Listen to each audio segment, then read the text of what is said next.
Good morning. My name is John Mitchell. I'm a professor of computer science, and it's been my good fortune and source of infinite amusement to somehow create the office of the Vice Provost for Teaching and Learning at Stanford over the last 4 years and have a tremendous number of wonderful colleagues in that endeavor in the room here. So I'm happy to welcome all of you innovators and creative spirits here. With the apparent decline of authoritative informed media and the rise of what seems to be the post-truth society, I think there's really never been a more important time to support critical thinking, rigorous inquiry, and information-based constructive debate. So I want to thank you all for devoting your careers and time that you could have spent doing something much more lucrative to education and being here and moving the world forward in the way that we will all appreciate and benefit from. I get to introduce my friend, colleague, co-conspirator Mitchel Stevens, who's an associate professor of education and sociology here. He's an experienced troublemaker and an actually good speaker, so I think we're in for something entertaining for the next 45 minutes or so.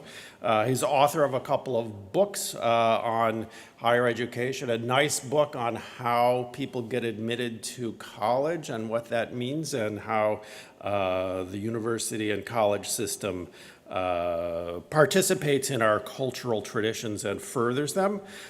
His more recent book on Remaking College, The Changing Ecology of Higher Education with Mike Kirst is a great collection of essays and informative, thought-provoking ideas around the future of higher education. So let me just welcome Mitchel here before I say something embarrassing or wrong, if I haven't already succeeded. Thanks. Well, John and I decided that being white, male, tenured professors at Stanford was just not enough similarity. We had to share a name, too. But since we both were already happily married,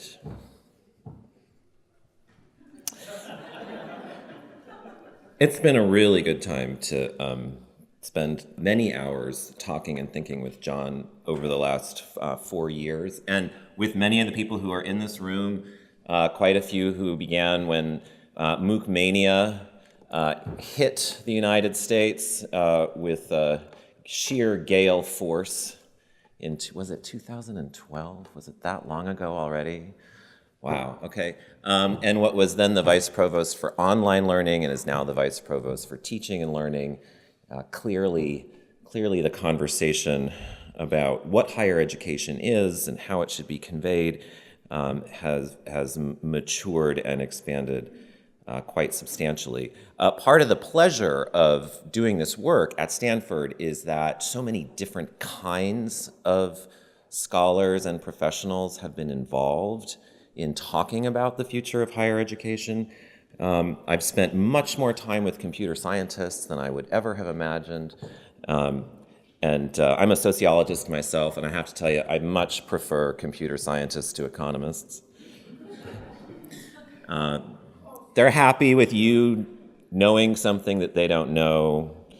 They ask questions. They also think very differently about higher education and how it should be delivered. So where John and a lot of his colleagues come to thinking about higher education as engineers, I come to thinking about higher education as a political economist and a sociologist. And by political economist, I mean I think about how universities feed themselves, how they get money and tax exemption, and water polo players, and Nobel Prize winners, and ambitious students, right? And how their relationship with the entities that feed them changes over time. I'm also a student of measurement. I study how educational values are turned into numbers, how they're quantified. And those two lines of inquiry came together for me in the year 2000 when I started to do field work for the book that John mentioned on selective admissions called Creating a Class. I had been a department-based faculty member for 5 or 6 years by the time I started this study. And I pursued that study as an ethnographer, so I essentially went full-time into the admission office of a highly selective liberal arts college in the northeastern United States, where if your child had not been accepted to Stanford, he or she might be very happy to have as a safety school. And that experience changed my life, because it come to find out that colleges and universities look peculiar from the vantage point of a faculty member. They look peculiar from the vantage point of a faculty member. Everything that isn't academic, right, it is often regarded as faculty members as a kind of pollutant to the main business, right, what's going on. And walking into the admission office and working as an administrator alongside some very, very capable colleagues really did sort of change my vision of higher education forever. I was interested in that project in how admissions officers made decisions among applicants that were otherwise quite comparable, and how it was that they adjudicated a bunch of different competing objectives for the college by admitting students, at the same time, upholding what they thought to be a high ethic of fairness. And I realized in the course of doing this work what peculiar creatures colleges and universities are in the United States. I study how schools feed themselves, right?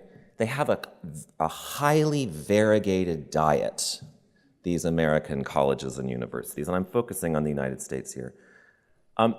It was really important to this school that we had students from every state in the nation. If North Dakota wasn't in the class, it was a problem. It was really important that this school be physically beautiful. Really important that it be physically beautiful. The dean of the admission office once he said the most important people at this college were the people who answered the phones in the admission office and the people who mowed the lawns. We talked a lot about sticker price and net price and students who were free and students who were costly, and sometimes we wanted students who couldn't pay at all. And sometimes we wanted students whose only asset was that they could pay a lot, right? We had to have football and lacrosse and field hockey players in a school that had around 2,000 students. About 10% of the men who were admitted were on the football squad. People had to live there. This was a tiny little school in a tiny little town in the Rust Belt with terrible weather. But it didn't matter. You came from Palo Alto to live there for 4 years. And the whole thing was tax exempt. It was a not-for-profit organization. So I learned a lot in the course of that year and a half in thinking through why it was that, or how it was that this little school fed itself in such peculiar ways.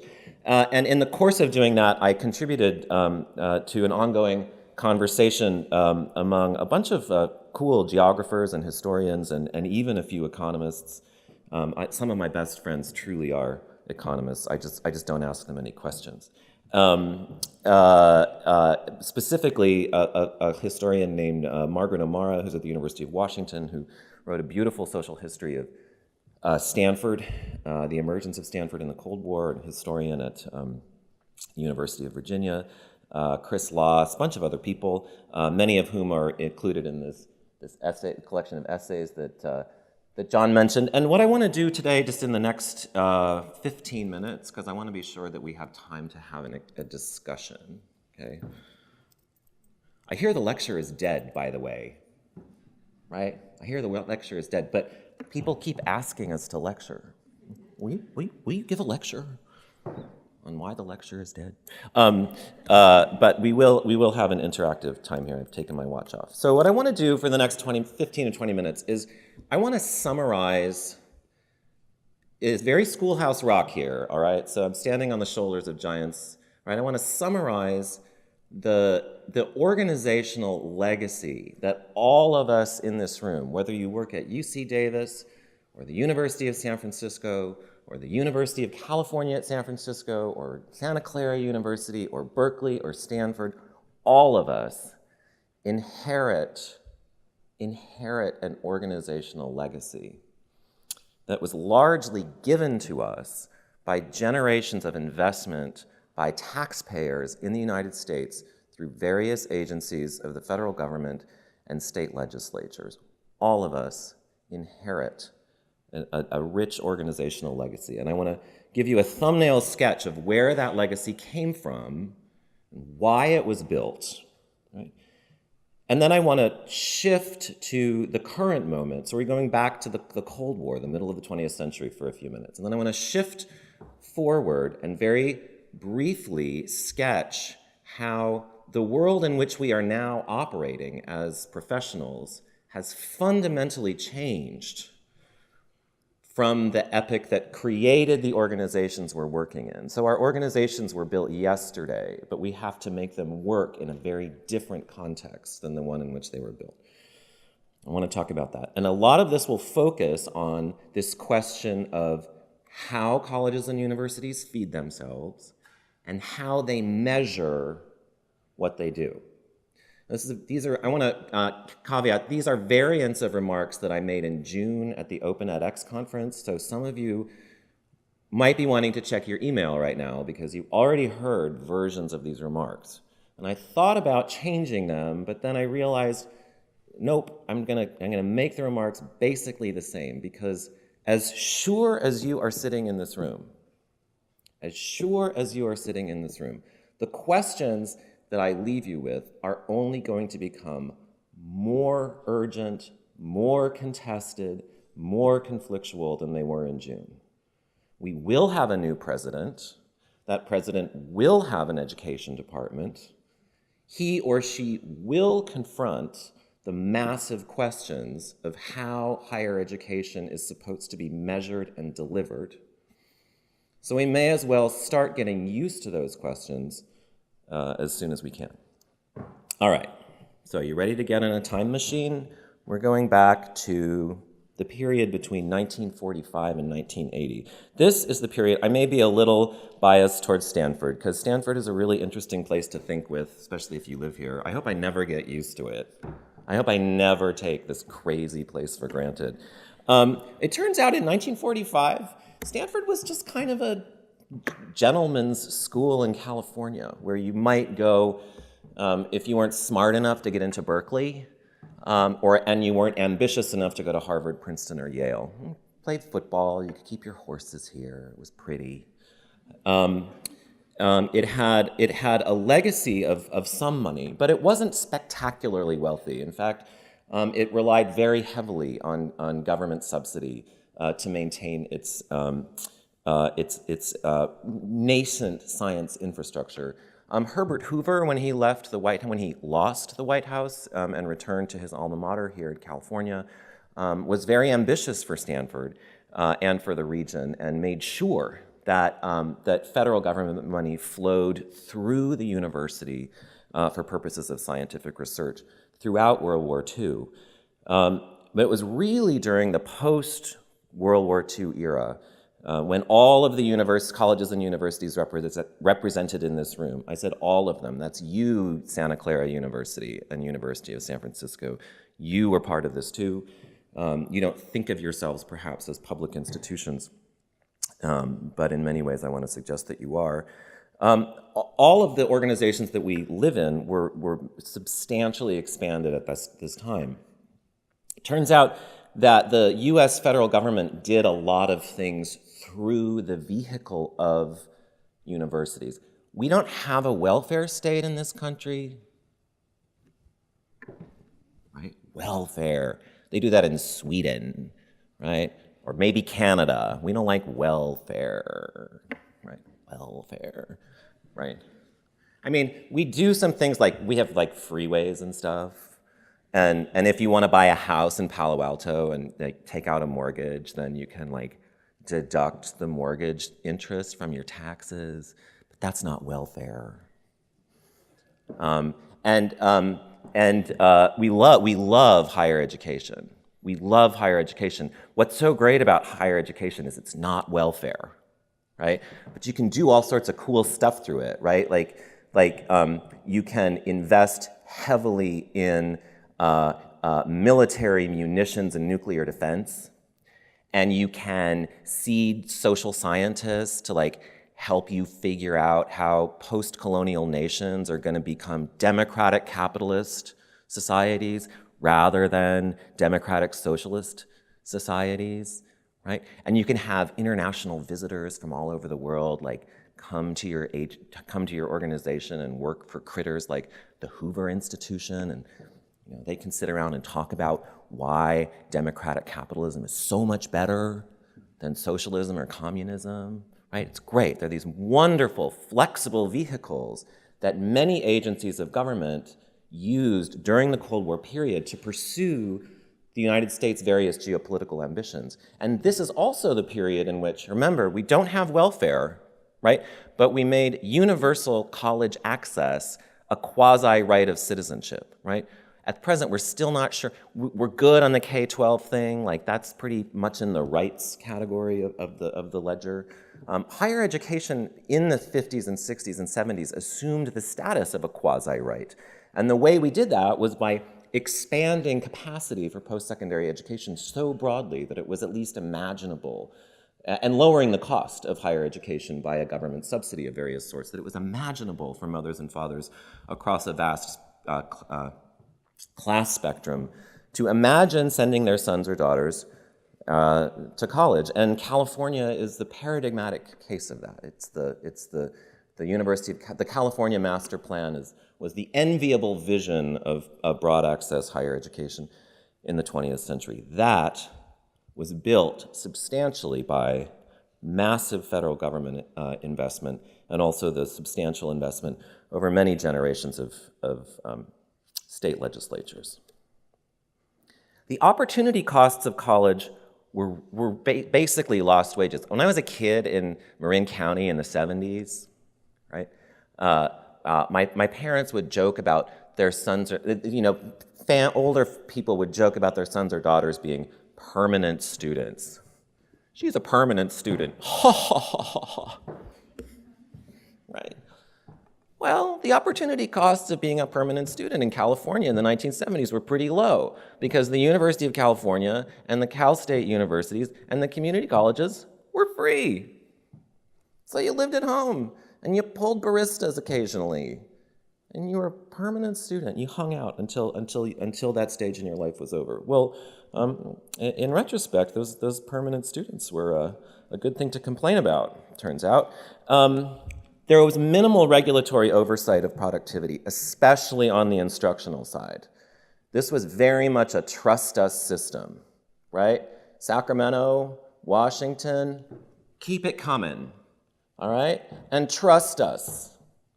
We'll decide what our students should learn.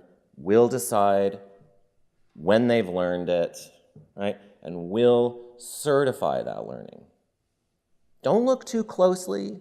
We got this covered. Trust us. It was a trust us system. Oh, and college happened in particular times and places. So most people went to school, and they still go to school within driving distance of their homes. But there was this unquestioned presumption that going to school meant physically being co-present in a classroom or on a campus. And like I said, schools were sovereign over their operations, and faculty, this is one of my favorites, they were sovereign over their classrooms. My classroom, all right? So let's do a little theory here. This is a Google definition. I don't know where it came from, but that's the best theory, I think, is when you can Google it and find the word, don't you think? So I can give you some fancy dead German guys if you want, but we'll just take the Google here. The authority of an entity to govern itself.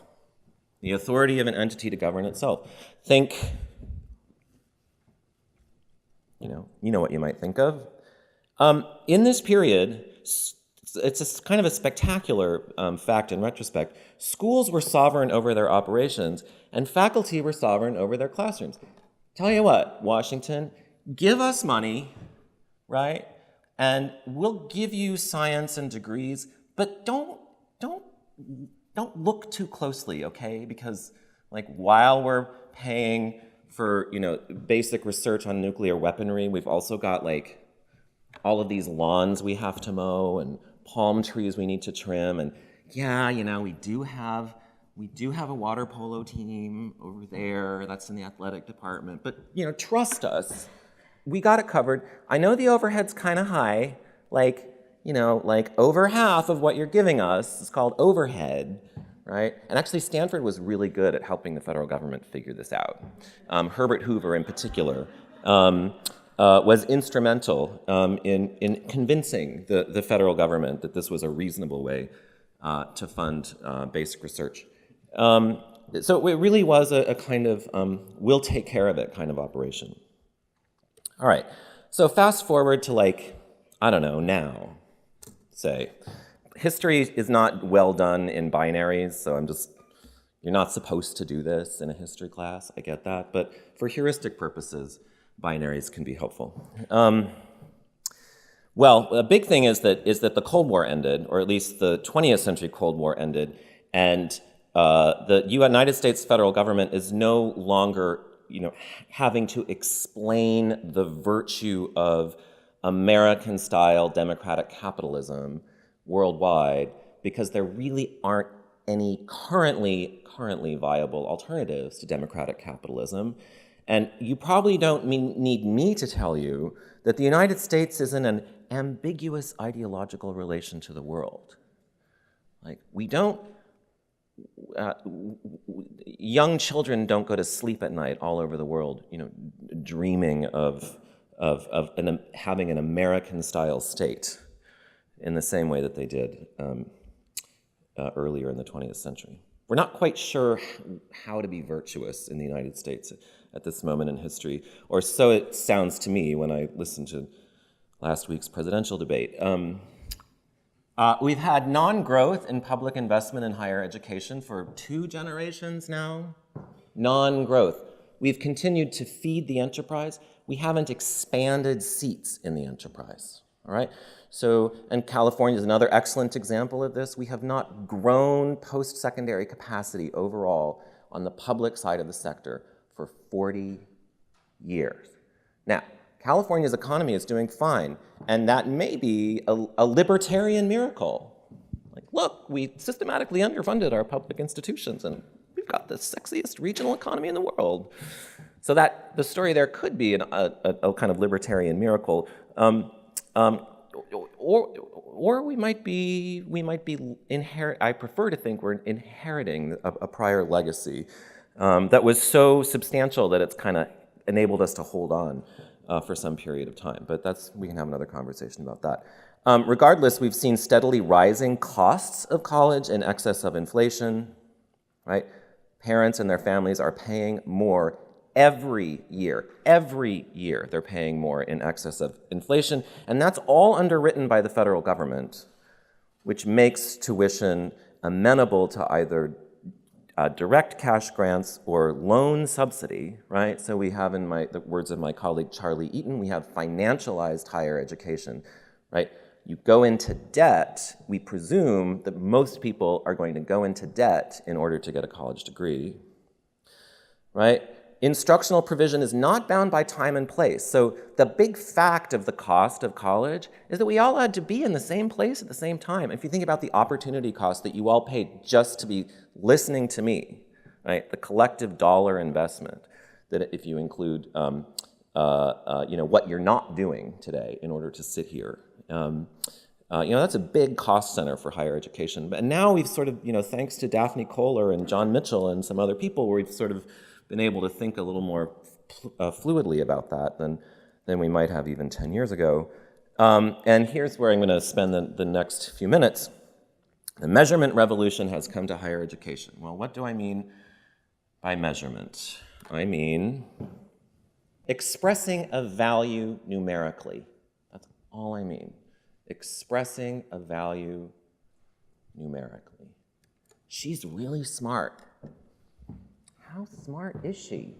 Well, she was ranked first in her class. She has a 4.1 GPA. She has SATs of, I can't remember because they keep changing the scores.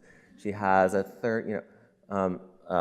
my brother-in-law, my brother was bragging about my niece on the phone the other day. She got a 36 on the ACT. I was like, wow, 36. What does that mean? He was like, I don't know, but it's really high. That's all I mean, measurement. Sounds so innocent, doesn't it? Applying numbers to values. The measurement revolution, I said, has come to higher education. Well, I'll tell you what, it already came to K-12 schools in the 1980s and 90s. It's often referred to as, quote, the No Child Left Behind Act, right, or NCLB, one part of a massive federal government change in how federal government subsidy was given to K through 12 schools. The measurement revolution already came to K through 12 schools, and its basic premise is simple. We need to know if students are learning anything. Are students learning anything in your high school? Oh yeah, they're learning. They all graduate. We got some of the highest graduation rates in the state. Are they learning anything? Oh yeah, look at our curriculum, and all of our teachers are certified, and most of them have master's degrees, and we have these beautiful classrooms. Are they learning anything? Oh yeah, well, we're gonna give them a test. What? A test? You're gonna give our kids a test? And then you're gonna change how much money you give us on the basis of how our kids do on the test? That's what I mean by the measurement revolution coming to K through 12 schools. And it transformed K through 12 education in this country. I did not say it improved K through 12 education in this country. I did not say the United States is better because we measure K through 12 schools. I said the measurement revolution transformed K through 12 schools, like turned them upside down, like reorganized how every aspect of public education works in this country. And I'm in the ed school, so I can say that. My colleagues study that stuff. Well, it's our turn. I'll talk a little bit more about this. We'll have a review, so if I'm going too quickly or missed some concepts, you'll get another chance. I'll get another chance to explain it better to you. So what is the big picture here? One, because of this end of the Cold War thing, higher education is now much more provisionally a project of government in the US than it was before. It's your education. You're investing in your education for your future, making an investment in your child, right? So it's in the division of responsibility between government and families. Families are taking a much larger share of that responsibility. Tight government budgets. We're in California. If you work in a UC school, you know exactly what I'm talking about. Plus increasing demand mean ever more entrepreneurial activity in US public schools and startups, right? Worldwide, there's all sorts of cool stuff going on in this region in particular, but really worldwide. All sorts of new entities that aren't even schools. They're not even schools, and they're providing education and educational certifications, right? You might take a look. A really good one to think with is LinkedIn Learning, which was just announced last week here in San Francisco. Turns out you can get a degree. You can get things that look very degree-like from LinkedIn as of last week. All this interesting entrepreneurial activity is happening, but still no one knows how to measure quality. So we've got all sorts of badges and credentials and certifications, but we don't really know what quality is. So, there's a more complicated marketplace, but nobody knows what quality is. So as always is the case in markets with asymmetrical information. See, I do listen to economists when I get to talk to them. Default is going to what we might call legacy brands, right? I'm not sure which the best one, so I'll just go for the known quantity. And I have the great privilege of working at one of those known quantities, right? Young people and their families line up around the block. They line up around the block. They fly in by the busloads, right, to dream of this legacy brand. Here's how this works. You're sitting down, you line up around the block and apply for admission, and then we decide which of you is going to be privileged enough to pay us tuition. And then you thank us the moment you get to campus. You thank us for letting you purchase our educational experience. And then you let us tell you what we think you need to learn. And then you let us tell you when we think you've learned it. And then we give you a degree, right? And you thank us for that. And your parents shed little tears of joy, right, when the president hands you that diploma, right? Right? And then we all go home and you get a fancy job and we tell ourselves how excellent we are.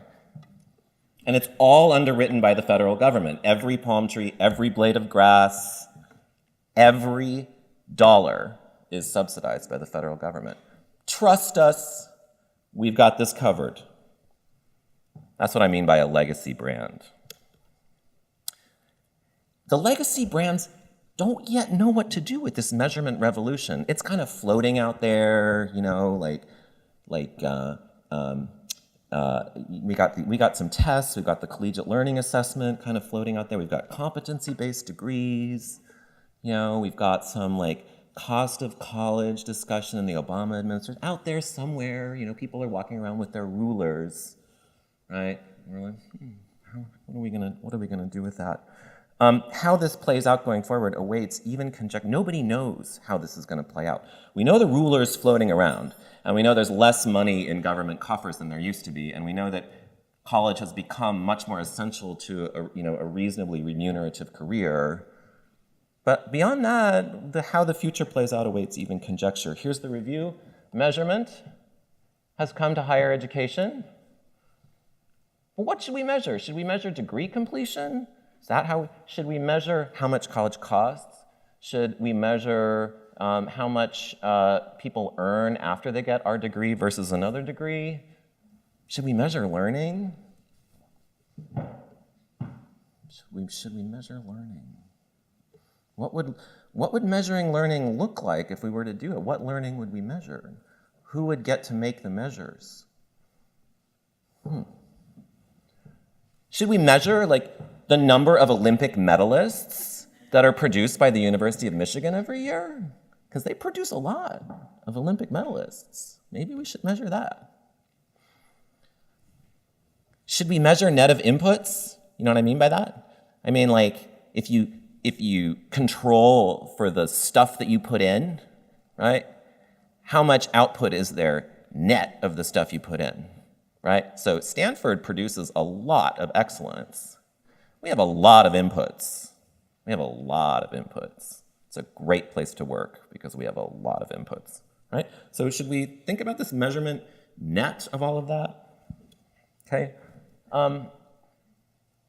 Should we think about cost? I mean, is cost kind of part of this, or should measurement be over here in common? Sure. And then, this is the thrilling part. This is why a political economist and a student of measurement dropped everything that wasn't his family in 2012 and asked the computer scientist if he could come along with them. Because these things, I won't hold it up because I might lose the connection. These things change measurement forever, right? In the 20th century, if you needed to measure something, if you need something related to learning, you had to create a test or a survey or a panel study or focus groups. You had to add on a data collection mechanism independently of the instructional provision. That was very expensive, and that was usually underwritten by the federal government and philanthropies too. But now, these things basically do the measuring for me. Because if the instruction is mediated through this machine, there's a digital capture independently of any measurement. And it's high fidelity, it's fine grained, it has strong ground truth. See, I'm listening to the computer scientists too, I'm picking up some of their words, right? These things just change the entire landscape of educational measurement. But again, how all of this plays out going forward awaits even conjecture. There is no national or international consensus about how measurement, cost, and computational capacity are going to fit together. So there's a lot of questions, but I do know this, and this will be my last remark. Measurement is no friend of sovereignty, right? Sovereignty is it's either a trust us or we don't care kind of system, right? Trust us, we got it covered, or we don't care. We're just gonna do what we want. That's sovereignty. Measurement's like, can I count that? Can I count that? And oh, by the way, like there might be consequences for how you measure, right? This is a classic insight, best articulated, I think, by a colleague at UCLA, Ted Porter. But this is a fundamental tension in all spheres of human governance, all spheres. And what's remarkable about higher education, this is my last remark, it's the last major institutional sector, with the partial exception of religion, which we could talk about separately, but other than the partial exception of religion, it's the last major institutional sector that has been subjected to the measurement revolution. They've come for us. They've come for us. Now, I'm smiling. Why am I smiling? I'm smiling for a couple of reasons. One is that a lot of the people who are us make the measures for other measurement revolutions, right? So a lot of people in higher education hold the ruler. So if we don't mess up this moment, we might be able to define the terms of that revolution on our own. That's one reason. Another reason I have a smiley face is people love higher education. They think it's great. We put the names of our schools on our babies and our cars, right? We dream of college. We talk about it as the best years of our life. Americans love college. They don't love everything about college, but they have a great deal of enthusiasm and good feeling for us. So I think again, if we exploit that responsibly, I think there's a lot of interesting things that we could do. And a third reason I'm optimistic is that change itself turbulence itself is almost always a positive social force, right? The fundamental rules of higher education are changing, and certain ways of doing academic business are fading. There's no doubt about that, but there's also a period of, like I said, great fertility in this uncertainty, and I think the spirit and capacity of this convening is one indication of just how much fertility there might be going forward. So I will stop there, and we can have a discussion.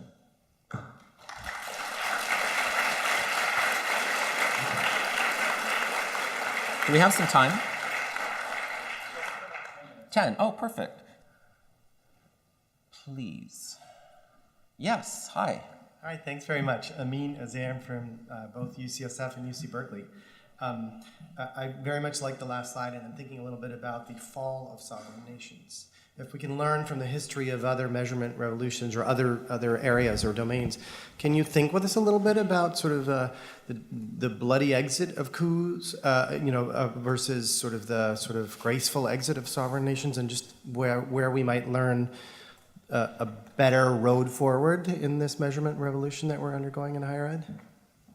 Wow. Okay, that's That's really good. I don't think I can. I can think of it, and others who, if you want to contribute to this as well, while I'm taking my 5 seconds to think. I'm not going to do the nation-state thing, but I think we can think about other contexts in which measurement revolutions have basically changed the character. I'll give you a smiley face example and a frowny face example. So a famous smiley face example is the Endangered Species Act of 1973, which essentially obliged the Army Corps, the government, the Federal Army Corps of Engineers, but also other champions of massive public works projects, to measure the, quote, environmental impact of their project on a region, right? You couldn't just build a dam because you and your guys thought it was a good idea. Before you measured the dam, you had to, before you built the dam, you would have to systematically assess both the costs and the benefits of that project. And the Endangered Species Act is, widely regarded as being sort of pivotal in creating the project, normalizing the project of environmental sustainability. So that's sort of measurement thumbs up, all right? Measurement frowny face may be, and several colleagues at Berkeley actually, Neil Fligstein, Marianne Forsad in the Sociology department, among others, have studied the elaborate metrics that were created to tranche and stratify the home mortgage markets in the United States in the late 90s and early 2000s, right? So this project of grading debt in a way that enabled all sorts of hocus-pocus transactions of value, how hocus-pocus transactions in which underlying value kind of disappeared.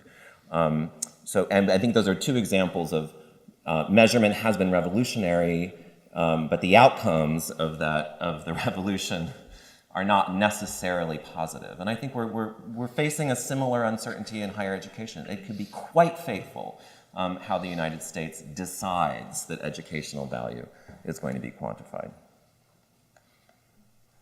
Yes, hi. Hi, my name is Stephen Arad Sheriffs, and I'm in the registrar's office, and we're in the business of collecting measurements that other people do.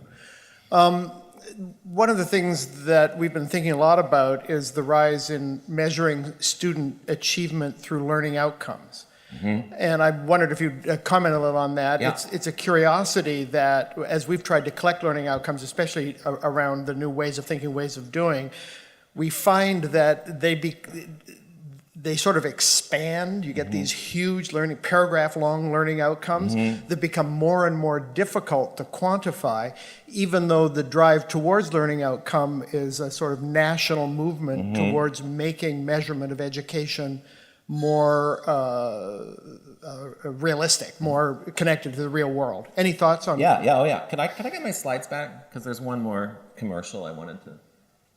Of course, there's another commercial.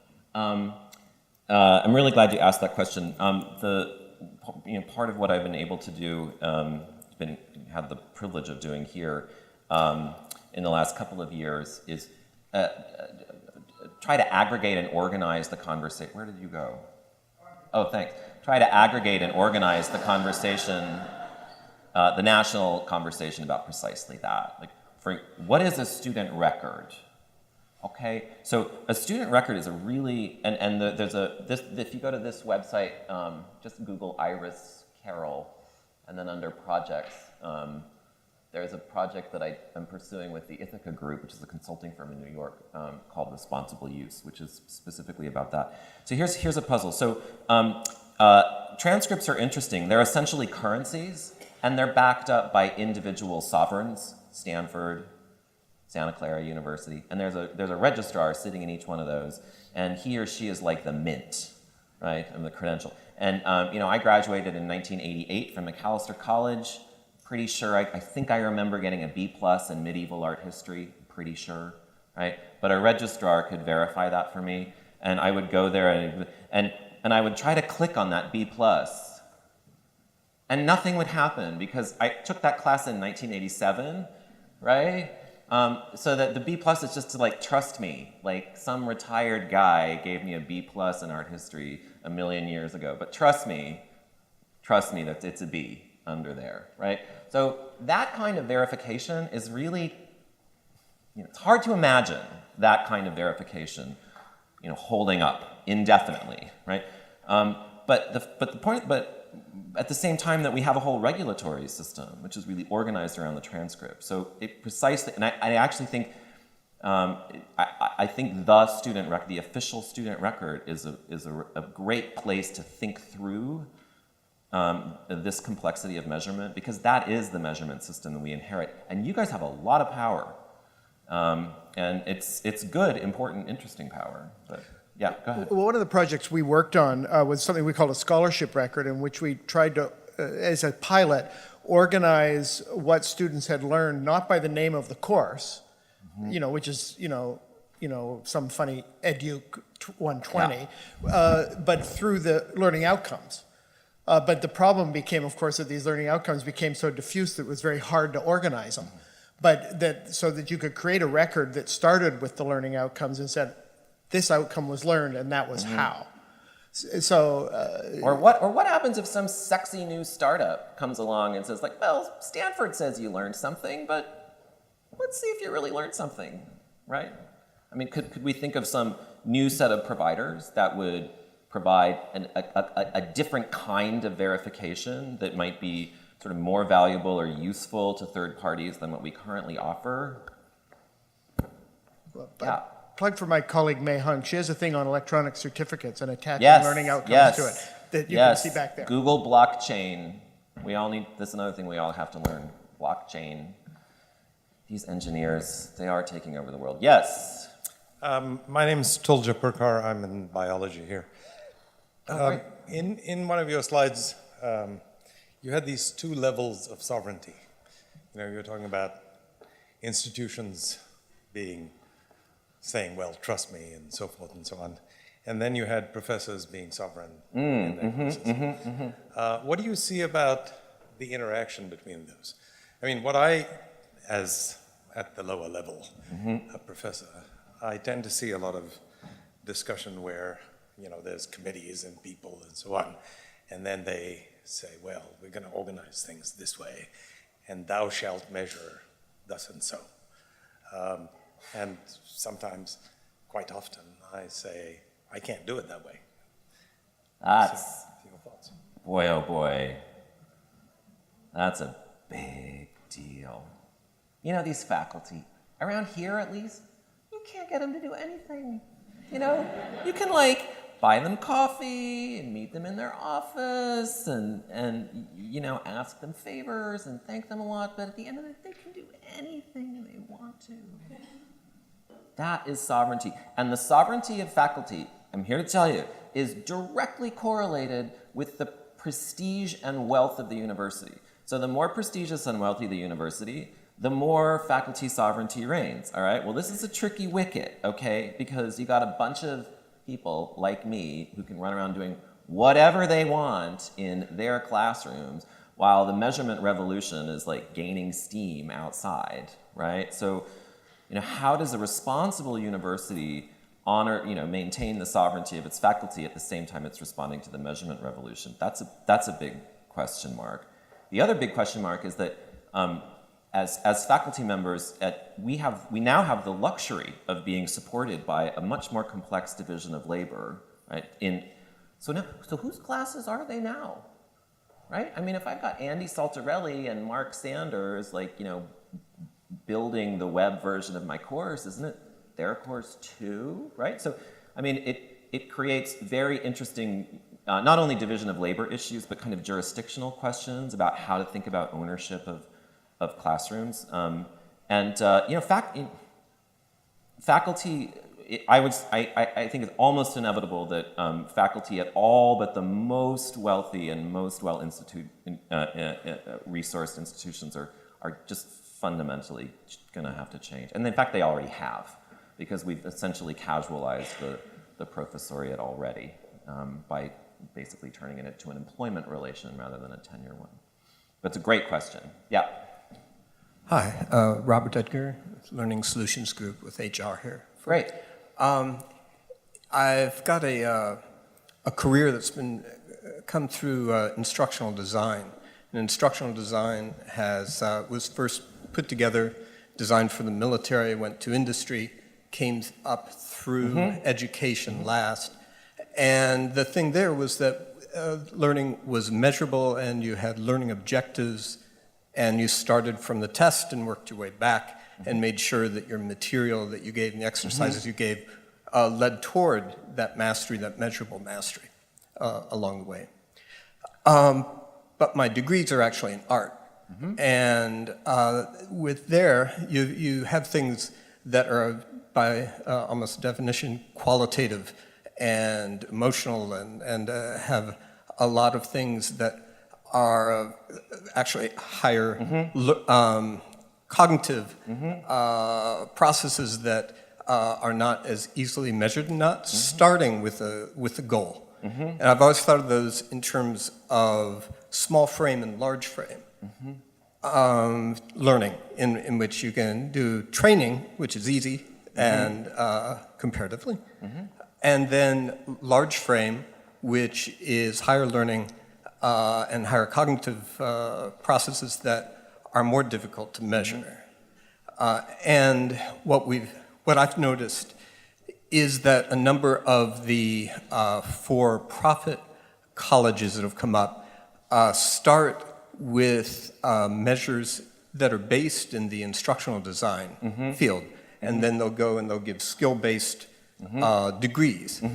So one of the ways that I think about the things that you just spoke of, and they're very important areas, is that even a sovereign university has areas that are measurable in its training, and areas that are not in its education. And it's really where you put the bar and how soluble it is. So I'm going to make a very brief response to that. And then if there's anyone here who has a question or a comment and is also a woman, that'd be great. So maybe we can finish with that. Just to mix it up a little. But I do think, I do think, like I said, the measurement revolution it's a pervasive feature of 20th century modernity. The big thing that's changed in the last 15 years is measurement is almost free now. Right? It used to be very costly to measure stuff, and digital mediation has dramatically reduced the cost of measurement. So I don't think that imperative is going to go anywhere. I do think that very deeply, I think that if elites, if academic leaders were to say, well, there are some things that we can't measure or we shouldn't measure, and here's why we shouldn't measure them, and we're going to give you a 2-paragraph rationale for why we're not going to measure that thing, even while we're investing in it and protecting it. I think we have a fighting chance of preserving some zones of human life and making them exempt from measurement. But I think we're going to have to be very proactive to define those spheres, because the logic of measurement is just too compelling in a scarcity, in a context of resource scarcity. Yes? Hi, my name is Lucy Lee. I'm in the Department of Pediatrics and do a little bit of work on medical education. That's not my question, though. My question is that we also are residential fellows on campus in residential education. And the president when the new Frosh came on, he mentioned that a lot of the learning that happens at college happens outside of the classroom. I was just curious your thoughts on the measurement of that. Yeah, that's a biggie. So we know since Socrates, we know that physical co-presence is a very valuable learning tool. We know that. We don't know how to dose it, right? So we still live in this trust us 4 years or whatever, X number. So, but that's a major cost center, right? So I don't dispute the fact that physical co-presence is a great pedagogical tool, but either measuring it or specifying its value and then targeting the dosage in ways that kind of optimizes the mutual investment that we're all making in that co-presence, I think is a nice pedagogical and scientific frontier. Yes. Yep.